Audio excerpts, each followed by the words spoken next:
berawal dari Bung Toel. Ketika dia ngomong, gue diserang buzzer, Bud. Ini dalam hati gue udah somplak nih Toel nih, otaknya nih. Masa iya di bola ada buzzer sih? Ya saya lihat salah satu postingannya dia, komen-komentarnya saya bukain satu-satu, akunnya memang lebih banyak akun bot. Nah kalau terkait yang bilang buzzer itu, sebetulnya tuh yang bilang buzzer tuh bukan gue, Bud.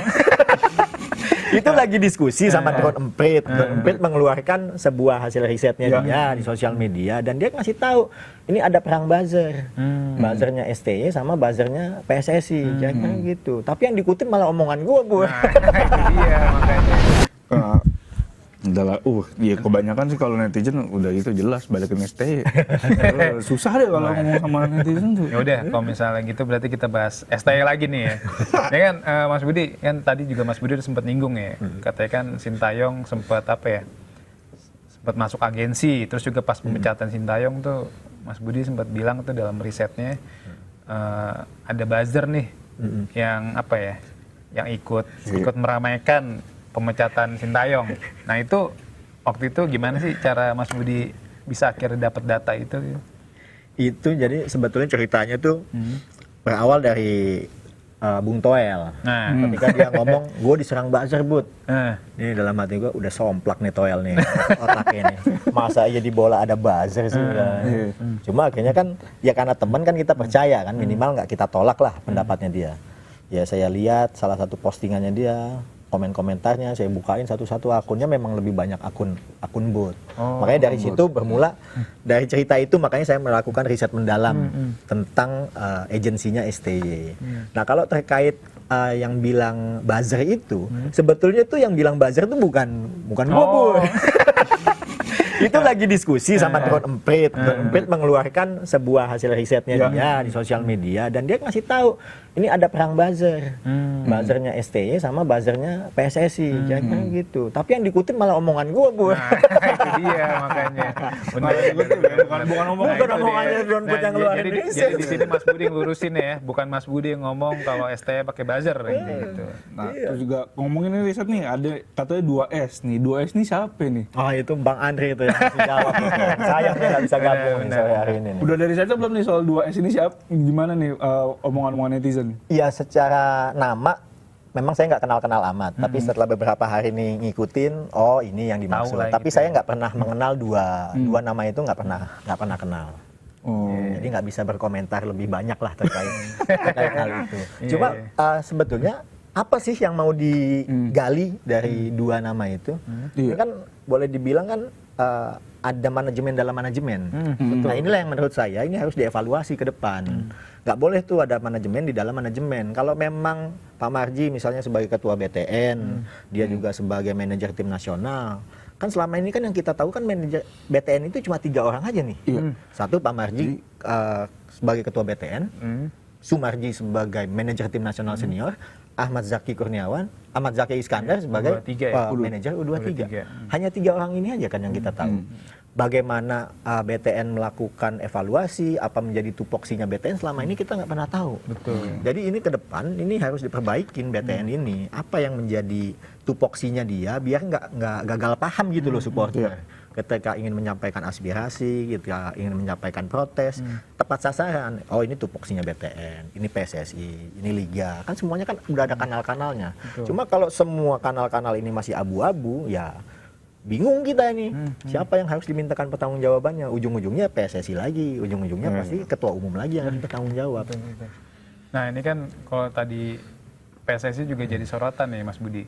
Apalagi yang salah satu eskonya tuh ya sering menyulut emosi netizen ya, karena kan suka membanding-bandingkan antara pencapaian antara pelatih sebelumnya sama pelatih sekarang. Kan ada yang bilang katanya pelatih terbaik Sintayong 5 tahun dapat 6 poin, sedangkan Kluivert 3 match dapat 6 poin. Nah, terus juga kan akhirnya banyak pengamat juga bilang ada baiknya ya PSSI lebih pintar lagi untuk cara public speaking, jangan sampai ada yang memecah belah. Karena biar bagaimanapun kan sepak bola ini kita yang menyatukan kita lah ya.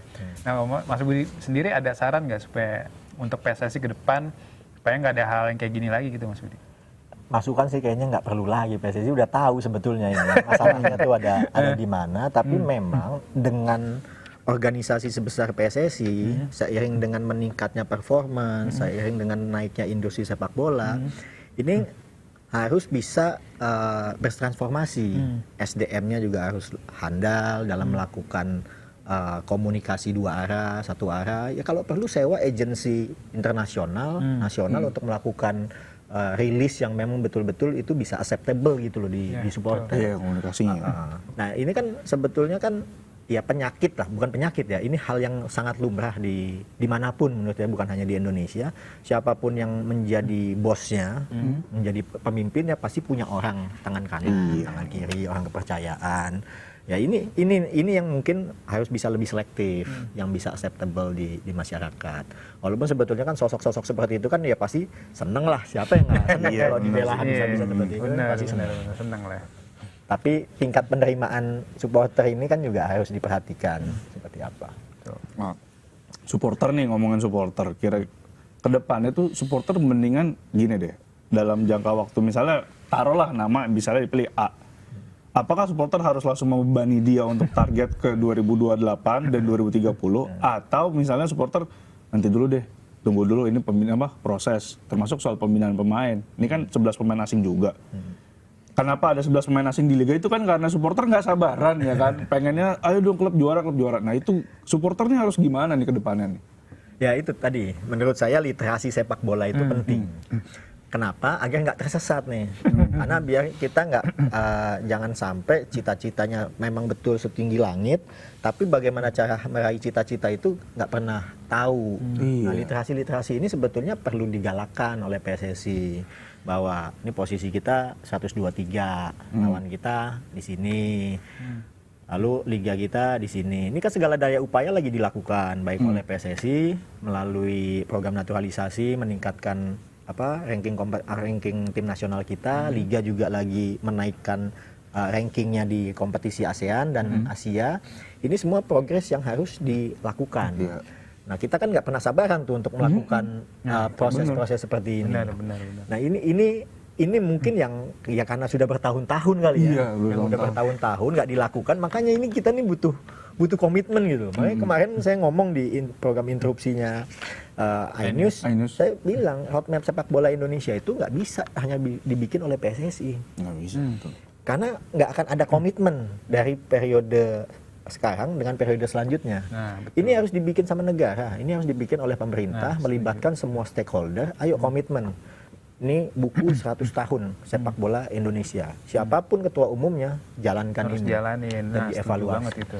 Itu deh kan kayak Jepang kan dia punya roadmap tuh 2050 juara Piala Dunia. Iya.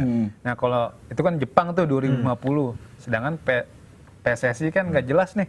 Nah, di tahun 2026 katanya ketika kita punya peluang, ketika Sintayong dipecat di Januari kan, Pak Ete bilang ini kita mumpung ada peluang gitu, kesempatan kita buat lolos ke Piala Dunia 2026. Makanya ya karena ada masalah komunikasi makanya diganti pelatih baru, harapannya bisa lolos Piala Dunia. Cuma saat perjalanannya katanya Kluivert nggak ditargetin buat lolos Piala Dunia 2026, targetnya nanti 2030. Nah sebenarnya PSSI sendiri saat ini ada roadmap-nya nggak sih Mas Budi?